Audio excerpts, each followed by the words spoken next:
नमस्कार दोस्तों, मैं यश चौरसिया स्वागत करता हूं आप सभी का अपने YouTube चैनल स्मार्ट स्ट्रेटजी पर। आज काफ़ी समय के बाद हम आप लोगों के सामने उपस्थित हुए हैं और काफ़ी लंबे समय से कोई वीडियो नहीं पड़ रहा था, तो आज से फिर से पुनः हम शुरुआत करने जा रहे हैं। तो आज आज का जो हमारा टॉपिक है, हम उत्तर प्रदेश लेखपाल परीक्षा के बारे में बात करने वाले हैं। जैसा कि अभी आपको पता ही है कि लगभग पिछले 2-3 महीनों से आप लोग देख रहे हैं कि न्यूज़पेपर में लेखपाल की नई वैकेंसी के बारे में काफ़ी सारी चर्चाएं हो रही हैं माननीय मुख्यमंत्री जी के द्वारा, और अन्य न्यूज़पेपर आदि के माध्यम से आप सुन रहे हैं कि पुनः लगभग 8-8.5 हज़ार पद लेखपालों के पुनः आने वाली है वैकेंसी। तो एक बहुत बेहतरीन मौका आप सभी को मिलने वाला है। तो आज उसी के क्रम में हम क्या करेंगे, लेखपाल की पूरी स्ट्रेटजी आपको बताने का हम प्रयास करेंगे, और ईमानदारी के साथ अगर आप हमारी स्ट्रेटजी को अपनाएंगे और बेहतर तरीके से उस पर अमल करेंगे तो अनडाउटली आने वाले 2025 में जो वैकेंसी आने वाली है लेखपाल की, उसका जो फाइनल रिजल्ट आएगा उस PDF में आपका नाम 100% हो जाएगा। इसकी मैं गारंटी लेता हूँ। तो चलिए शुरुआत करते हैं लेखपाल परीक्षा की संपूर्ण स्ट्रेटजी के बारे में। जैसा कि आपको पता है कि उत्तर प्रदेश अधीनस्थ सेवा चयन आयोग के माध्यम से लेखपाल की जो परीक्षा है ये आयोजित की जाती है, और आप लोग इस स्क्रीन पर भी देख रहे हैं कि ये पूरी परीक्षा योजना जो है आप लोगों के सामने है। आप लोगों को पता है कि लेखपाल बनने की जो योग्यता है उसके बारे में आप पहले से ही अवेयर हैं। आपके पास इंटर होना चाहिए, और साथ ही साथ आप उत्तर प्रदेश की जो पेट की प्रारंभिक अर्हता परीक्षा होती है उसमें आप बैठे हों, बस इतनी सी योग्यता होती है, और आपकी उम्र 18 से 40 वर्ष के बीच में हो। ठीक है, तो ये योग्यता है। और उसके बाद योग्यता के बाद वेतनमान आपको पता है कि 2000 पे ग्रेड की नौकरी है। ठीक है, तो लगभग जो जूनियर असिस्टेंट का वेतनमान होता है और लेखपाल का वेतनमान होता है, अभी हाल ही में संपन्न हुई परीक्षा ग्राम विकास अधिकारी, ग्राम पंचायत अधिकारी, ये सारे वेतनमान लगभग बराबर ही होते हैं। ठीक है, तो फिर किसी वीडियो में हम चर्चा करेंगे, और हमारे बहुत सारे वीडियो पड़े भी हैं जिसमें हमने जूनियर असिस्टेंट लेखपाल आदि से संबंधित बातें कर रखी हैं, तो उसको आप देखेंगे तो वहां से क्लियर हो जाएगा। तो आज पूरी तरीके से हम फोकस रहेंगे कि लेखपाल परीक्षा की तैयारी कैसे करें।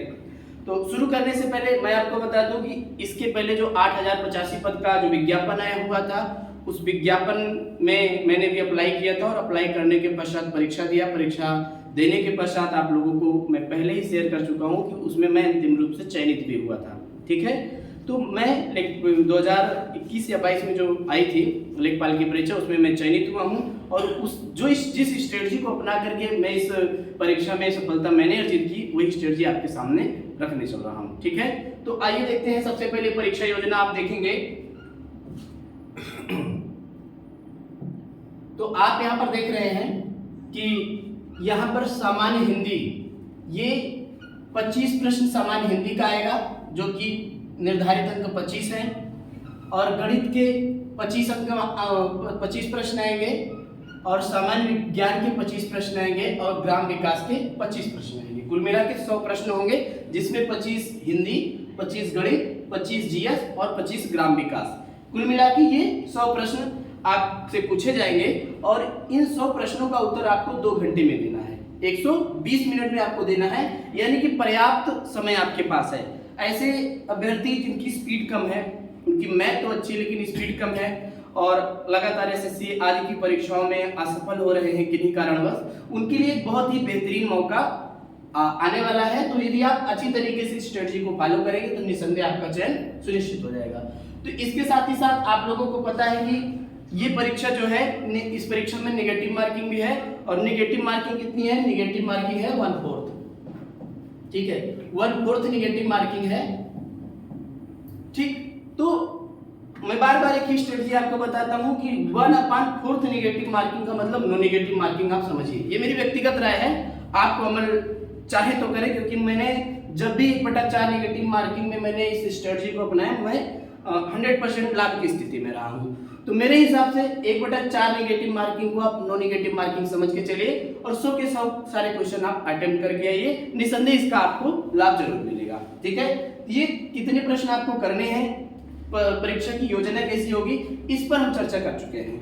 अब हम पर्सनली बात करते हैं कि किसके लिए कौन सी बुक और किस तरीके से तैयारी करें। ठीक है, तो सबसे पहली बात यहाँ पर 25 प्रश्न सामान्य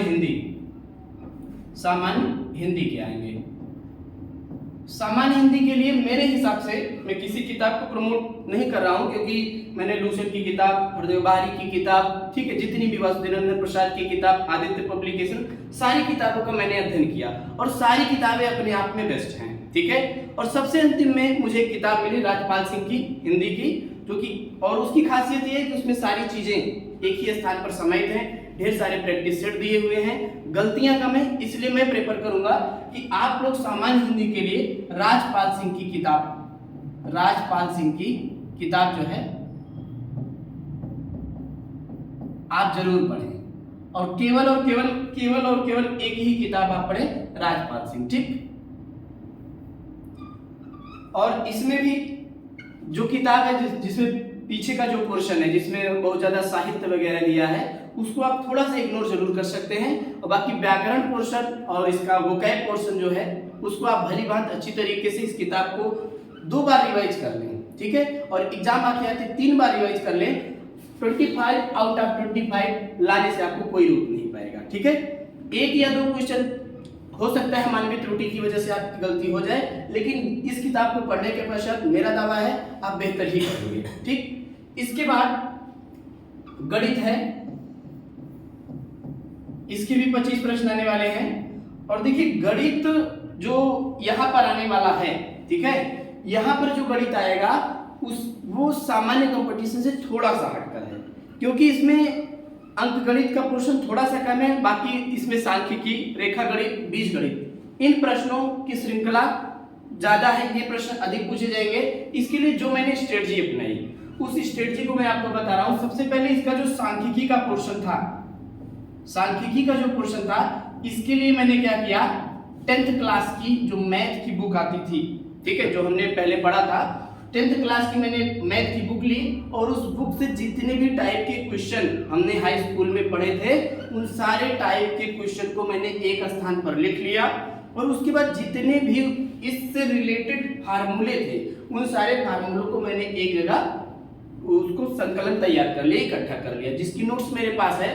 एग्जाम के पूर्व हो सकता है मैं इसी माध्यम से, इसी प्लेटफॉर्म से आप लोगों तक उसको पहुंचा दूं, और लगभग सारे क्वेश्चन वहीं से फंस गए थे सांख्यिकी के। इसके अलावा आगे कुछ प्रश्न जो प्रैक्टिस प्रश्न आएंगे, किताब प्रैक्टिस की बुक मिलेगी, वहां से आप लगा लेंगे, तो जो बचा हुआ क्वेश्चन होगा वो यहाँ पर आ जाएगा। ठीक है, इसके बाद जो रेखा गणित के प्रश्न हैं, रेखा गणित के मेंसुरेशन से रिलेटेड जो प्रश्न है, इसके लिए केवल और केवल एक बुक है, एस डी यादव की बुक है, एस डी यादव का पीछे आप जाइए, जो एडवांस मैथ है, ठीक है, जिसमें वृत्त है, चतुर्भुज है, समांतर चतुर्भुज है, ये पूरा का पूरा पोर्शन, वहां पर जाइए, और पीछे का जितना भी चैप्टर इससे रिलेटेड है, रेखा गणित से रिलेटेड है, उन सबको एक बार में आप क्या करिए, एक बार में सरसरी नजर से देखिए, और प्रयास ये करिए कि जितने फार्मूले, जितने टाइप के फार्मूले वहां हो, उन सब का एक जगह आप संकलन तैयार कर लीजिए, इकट्ठा कर लीजिए, और उस फार्मूले को कम से कम 5 से 10 बार, 20 बार, जब तक कि वो आपके टिप पर ना आ जाए, तब तक उसको आप पढ़िए और रट डालिए। यानी क्वेश्चन भले ही कम लगाइए, लेकिन फार्मूले आपके टिप पर होने चाहिए। और इसके बाद वहां पर जितने भी प्रश्न, अभ्यास प्रश्न दिए गए हैं, उन अभ्यास प्रश्नों को 2-3 बार लगाइए, और जो बार बार आप भूल रहे हैं उनको टिक कर लीजिए, ताकि अंतिम समय में एग्जाम के पहले आप जो है फिर से उसको देख लें। इसके बाद बीजगणित में जो पोर्शन है, उसमें जैसे क्षेत्रफल प्रमेय है ना, आगे का जो बीजगणित का पोर्शन है, 2 से 3 चैप्टर है, उसको आप हाई स्कूल की किताब पढ़े थे, उसी को एक बार बेसिक के लिए, अपना फाउंडेशन बनाने के लिए, आधार बनाने के लिए एक बार आप वहां पर जाकर के देख लीजिएगा। वहां जैसे कुछ फार्मूले, जैसे द्विघात समीकरण के फार्मूले हैं, है ना, तो बहुत सारी चीजें हैं, तो उन सबको जाकर के एक बार उनका भी आप कलेक्शन कर लीजिए, और बस उतना ही, बीजगणित में बस उतना ही पर्याप्त है। उसके अलावा जो आएगा तो आप सिंपल मैथ में जो अभी तक आप पढ़े लिखे हैं, बस उतना ही आपके लिए पर्याप्त है। तो कुल मिला के एक किताब एस डी यादव की, आप लगभग किसी न किसी किताब से भी आपकी मैथ अच्छी है, किसी न किताब से आप जुड़े हैं तो बेहतर है, लेकिन मेरे हिसाब से आप एस डी यादव की किताब को एक बार लगा लीजिएगा पूरा, ठीक है। और पीछे का जो पोर्शन है एडवांस मैथ का उसको बेहतर तरीके से अच्छे से कर लीजिए और फार्मूले को कलेक्ट कर लीजिए और बीजगणित एक बार हाई स्कूल की मैथ की बुक एक बार जरूर आप पढ़ लीजिए, सिलेक्टेड टॉपिक। अभी आगे जो सिलेबस इसमें दिया हुआ है उस सिलेबस को आप पढ़िएगा, केवल उस चैप्टर को जाकर के हाई स्कूल से एक बार जरूर रिवाइज कर लीजिएगा, क्योंकि कभी-कभी क्या होता है कि कुछ प्रश्न ऐसे डायरेक्ट ही शब्दों में ही पूछ लिए जाते हैं, उनको हल नहीं करना होता है, ठीक है।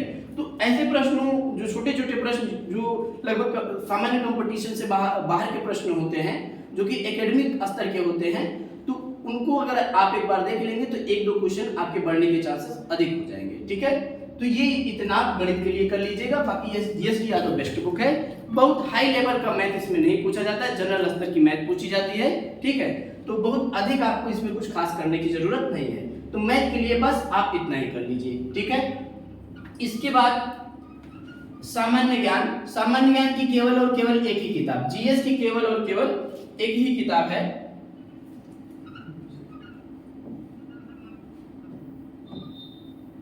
जीएस के लिए, सामान्य ज्ञान के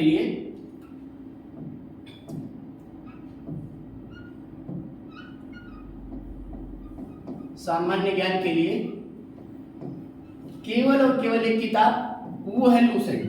इसके अलावा आपको कुछ भी पढ़ने की जरूरत नहीं है, केवल और केवल एक किताब लूसेंट पढ़िए। और लूसेंट के साथ साथ previous year UP triple SC ने अभी तक जितने भी प्रश्न पूछे हैं इन सब का PYQ आप लगा लीजिए, ठीक है। और ये PYQ भी हाल ही में मैंने मार्केट में मेरे पास बुक भी है, यूथ पब्लिकेशन की एक मैंने बुक देखी। यूथ पब्लिकेशन में क्या है, जितने भी प्रीवियस ईयर के क्वेश्चन अभी तक अधीनस्थ सेवा चयन आयोग ने पूछ रखे हैं उन सब का एक बेहतरीन संकलन इन्होंने दिया है।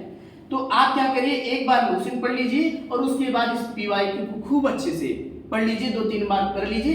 इसके अलावा आपको कुछ भी करने की आवश्यकता नहीं है, केवल और केवल आपका इतना क्या कहते हैं जीएस पोर्शन पर्याप्त है। इसके अलावा आपको कुछ भी करने की आवश्यकता बिल्कुल नहीं है, ठीक है।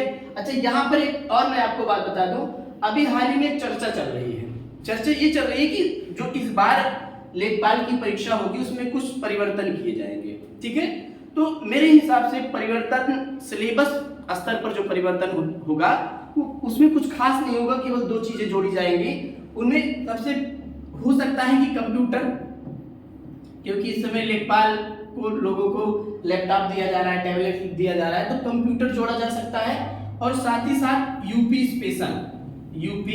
स्पेशल का अलग पोर्शन हो सकता है, ठीक है। तो मैंने जितनी भी पीछे की वीडियो सब में मैंने कंप्यूटर और यूपी स्पेशल में क्या पढ़ना है, और अगर आपको यूपी ट्रिपल एससी की वैकेंसी को क्लियर करना है तो ये आपको लूसेंट और यूपी स्पेशल और कंप्यूटर बेहतरीन तरीके से पढ़ना होगा, क्योंकि जितने भी संशोधन होंगे सिलेबस स्तर पर केवल यही 2 चीजें जोड़ी जाएंगी और इसमें कुछ भी जोड़ने की गुंजाइश नहीं है। तो कंप्यूटर के लिए कोई भी एक किताब मैं हमेशा आप लोगों को बताता हूँ, मैंने जो पढ़ा है और कई सारे वीडियो में मैंने चर्चा किया है कि आप परीक्षा मंथन को 1-2 बार पढ़ लीजिए। कंप्यूटर की किताब आती है परीक्षा मंथन और यूपी स्पेशल की एक किताब आती है परीक्षा वाणी, ठीक है, परीक्षा वाणी। ये 2 किताब बेहतरीन किताबें हैं, इनको खूब बेहतर तरीके से आप, ये पतली वाली परीक्षा वाणी से भी आपका काम चल जाएगा, ठीक है। 31-40 रुपए की परीक्षा वाणी आती है लेखपाल स्तर के लिए, तो ये किताबें आप इसको भी अभी से आप पढ़ना शुरू कर दीजिए। थोड़ा एक चैप्टर करके इसको पढ़िए, बाकी लूसेंट, प्रीवियस ईयर क्वेश्चन और कंप्यूटर के लिए परीक्षा मंथन और यूपी स्पेशल, ये मान लीजिए या नहीं भी जोड़ा जाएगा, संशोधन नहीं भी होगा तब भी आप इसको पढ़िए, क्योंकि अगर आप लेखपाल की परीक्षा में बैठ रहे हैं तो आने वाली और भी परीक्षाओं यूपी ट्रिपल एससी की और भी वैकेंसी आएगी, जैसे जूनियर असिस्टेंट लेवल की, तो वहां पर ये स्पेशली पूछा जाता है। तो इसको भी आप इतना अवश्य कर लीजिए। बाकी जीएस के लिए आपको कुछ भी पढ़ने की विशेष जरूरत नहीं है, ठीक है। तो ये आपका सामान्य ज्ञान का संपूर्ण सिलेबस हो गया। सामान्य हिंदी के लिए हमने आपको बता ही दिया है, ठीक है। और गणित के लिए मैंने आपको बताया अंक गणित और सांख्यिकी के लिए आप हाई स्कूल की मैथ की बुक और अंक एसडी यादव की किताब, ठीक है। अब इसमें जैसे समांतर माध्य, माध्यिका, बहुलक, इन सब का रिलेशन क्या होता है, ये केवल और केवल फार्मूले डायरेक्ट पूछ लिए जाते हैं। इनके बीच के रिलेशन के जितने भी फार्मूले हों उन सारे फार्मूलों को आप अच्छे से लगा लीजिएगा।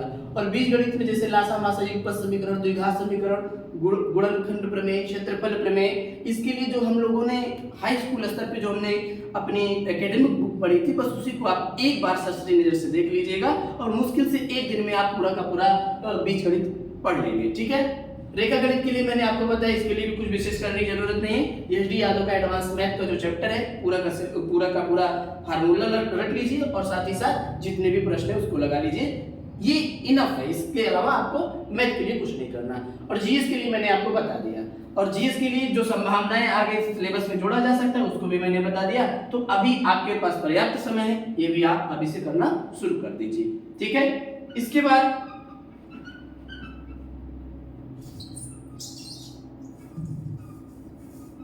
एक सबसे महत्वपूर्ण टॉपिक है, ठीक है, क्योंकि इसमें रीजनिंग वगैरह न पूछ करके इसमें इन्होंने पूछ रखा है ग्राम विकास, ग्राम समाज एवं विकास, ग्राम समाज एवं विकास, यानी कि आप कह सकते हैं ग्रामीण विकास, ग्रामीण विकास। ये स्पेशल है आपके लिए। ठीक है, इसके लिए जो मैंने स्ट्रेटजी बनाई है, क्योंकि हमारे साथ 4 से 5 लोग, हम लोगों का ग्रुप था, तैयारी करते थे लेखपाल की, और दुर्भाग्यवश हमारे तीनों साथियों का चयन नहीं हुआ। हालांकि वो कहीं ना कहीं चयनित हैं ऑलरेडी, ठीक है, लेकिन लेखपाल में उनका चयन नहीं हुआ। मैं अकेला था जिसका चयन हुआ। ऐसा नहीं कि हम उनसे ज्यादा स्मार्ट थे, उनकी भी तैयारी हमसे बेहतर थी। वो जब ग्राम विकास की जो भी उन लोगों के पास किताबें थी, वो किताबों को एकदम अच्छे से रट लिए थे। जितना उसमें सन वगैरह आता था उस सन को पूरा अच्छी तरीके से रट लिए थे। तो और मुझे सन एक भी नहीं आता, और अभी भी लगभग नहीं याद है। जो बहुत मोस्ट वांटेड क्वेश्चन है उन्हीं का सन याद है, बाकी उन सब कुछ सन वन सब रटा था। और न जाने मेरे भीतर ही ऐसा कौतूहल था कि मुझे लग रहा था कि सन वन नहीं पूछा जाएगा, और मैंने सन वन नहीं पढ़ा। ठीक है, तो ग्राम विकास के लिए जो मेरी स्ट्रेटजी रही, और मैं आपको बता दूं कि मेरे 23 क्वेश्चन सही थे। 25 में से मेरे 23 क्वेश्चन सही थे, जो शायद बाद में 22 क्वेश्चन हो गए। एक क्वेश्चन में कुछ समस्या थी तो 22 क्वेश्चन हो गए, और एक बहुत बेहतरीन मार्क्स थे। और जो लोग भी इस चयन लिस्ट से बाहर थे, उस कहीं ना कहीं ग्राम विकास में उनका बेहतर प्रदर्शन नहीं रहा। तो इसके लिए मैंने जो किया वही आप करिए। एक किताब आती है परीक्षा वाणी की, कृषि की, परीक्षा वाणी की एक बुक आती है कृषि की। हो सके तो आप पूरी किताब पढ़ लीजिए। ठीक है, हो सके तो आप पूरी किताब, परीक्षा वाणी, ठीक है, परीक्षा वाणी की एक कृषि की किताब आती है, कृषि की परीक्षा वाणी की एक बेहतरीन किताब आती है, जिसको अक्सर पीसीएस वाले जो अभ्यर्थी हैं वो पढ़ा करते हैं। तो किताब है पतली सी, अगर आपकी इच्छा हो, आपके पास समय हो, आपका मन लगे, तो प्रयास करिए कि पूरी किताब को एक बार पढ़ लीजिए। और नहीं पढ़ना चाहते हैं तो कोई दिक्कत नहीं, पूरा पढ़ने की जरूरत नहीं, पढ़े रहेंगे तो आपका ज्ञान। लेकिन अगर लेखपाल के लिए इसमें केवल पेज नंबर 138 से लेकर के 175 तक, पेज नंबर 138 से लेकर के 175 तक आप क्या करिए, इस पूरी सामग्री को, इस पूरे कंटेंट को आप 3 से 4 बार पढ़ लीजिए। आप इसको क्या करिए, 3 से 4 बार पढ़ लीजिए। ये जो पूरा सिलेबस है, इस पूरे सिलेबस की चर्चा वहां पर की गई है। हालांकि कुछ चीजें वहां पर शामिल नहीं है, उसके लिए मैं अभी आगे आपको बता रहा हूं। तो अभी के लिए आप क्या करिए, मार्केट से कृषि की परीक्षा वाणी की किताब लाइए, पेज नंबर 138 से 175 तक 3 से 4 बार पढ़ लीजिए। बेसिक आपका कॉन्सेप्ट क्लियर हो जाएगा। जितनी भी योजनाएं शुरू से अब तक की थी वो सारी चीजें आपको एक जगह पर एक बारगी मिल जाएगी। इसको आप बेहतर तरीके से दोहरा लीजिएगा। ठीक है, उसके बाद क्या करिएगा, जब एग्जाम आने वाला होगा, लगभग एग्जाम डेट आ जाएगी, 1 महीना पेपर की रह जाएगा, तो मार्केट में ढेर सारी किताबें आ जाएंगी। तो आप क्या करिएगा, लेखपाल का जाकर के कोई 10 प्रैक्टिस सेट मार्केट से उठा लीजिएगा, और साथ ही साथ ग्राम विकास की किताबें भी छप जाएंगी उस समय, जिसमें करंट का भी संकलन होगा। तो मैंने जो पढ़ा था, मैंने घटना सार की एक किताब पढ़ी थी, या घटना चक्र की किताब पढ़ी थी। तो मार्केट में जो भी आपको बेहतरीन लगे, जो भी आपको अच्छी लगे, क्योंकि सारी किताबें बेहतर होती हैं, और जब आप परीक्षा वाणी को पढ़ लिए होंगे तो आप सब समझ जाएंगे कि क्या आपको पढ़ना है, क्या नहीं पढ़ना है। तो आप क्या करिएगा, घटना चक्र की पतली सी किताब आएगी, मार्केट से ले लीजिएगा, 1 या 2 रिवीजन इसका मार लीजिएगा, और बाकी जितना मैंने आपको बताया है ये सुपर पर्याप्त है, और यहीं से आपका सिलेक्शन हो जाएगा, ये मेरा दावा है। ठीक है, तो आप अगर आपकी कोई अन्य स्ट्रेटजी को फॉलो करें, उसको भी फॉलो करिएगा, लेकिन मेरी इस बात को ध्यान में रखिएगा, निसंदेह आपका चयन हो जाएगा। तो केवल और केवल आपको इतना ही पढ़ना है। ठीक, तो इतना ही सिलेबस आपको पूरा पढ़ना है, यही आपके लिए पर्याप्त है।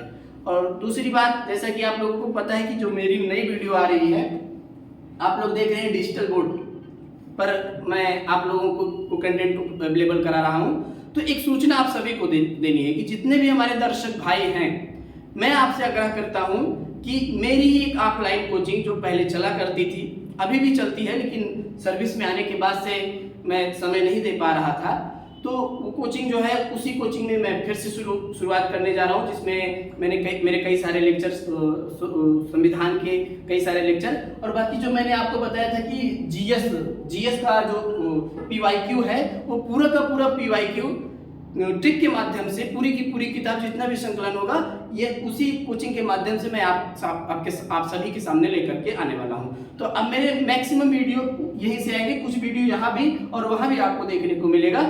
और ये जो मेरी नई कोचिंग है, जो मेरी कोचिंग है, इस कोचिंग का जो भी लिंक होगा उसको मैं डिस्क्रिप्शन में आपको दे दूंगा, उसको जाकर के आप सब्सक्राइब करिएगा। और वहाँ हमारे हिंदी के बहुत ही बेहतरीन टीचर अरुण सर जी हैं, जिनकी आप एक क्लास देख लेंगे तो पूरी तरीके से यूपी पुलिस या कोई भी परीक्षा होगी जिसमें हिंदी पूछा जाएगा तो बेहतरीन आपको हिंदी सिखा देंगे। साथ ही साथ मैथ के लिए और रीजनिंग के लिए एक बेहतरीन टीम हमारे पास है, उसको आप क्या कर सकते हैं, ज्वाइन कर सकते हैं। अगर आपको अच्छा लगे तो आप वहां से भी पढ़ सकते हैं। बाकी अब मेरी मैक्सिमम वीडियो यहीं से आने वाली है, और ये आलोक युवा सेवा संस्थान द्वारा संचालित, एक ट्रस्ट के द्वारा संचालित कोचिंग है, जीनियस कोचिंग सेंटर। तो जीनियस कोचिंग सेंटर, जिसका लिंक डिस्क्रिप्शन में रहेगा, आप उसको एक बार जरूर विजिट करिएगा, देखिएगा, और मैक्सिमम वीडियो हम वहीं से आपको प्रोवाइड कराने का प्रयास करेंगे, और अपने यूट्यूब चैनल से भी कुछ चीज़ें जो होंगी वो भी आप तक मुहैया कराएंगे। लेकिन अब मैक्सिमम हमारी चीज़ें जो हैं यहीं से आएंगी। तो आप लोगों से मेरा निवेदन है कि इस कोचिंग, हमारी जो कोचिंग है, इसको एक बार जरूर विजिट करें, और आपके लिए जो कुछ भी अच्छी बातें होंगी उसको आप देखें और सब्सक्राइब करें, शेयर कराएं, और अच्छा लगे तो ढेर सारा प्यार दें। आज के लिए इतना ही, बहुत बहुत धन्यवाद। मिलते हैं अगले वीडियो में।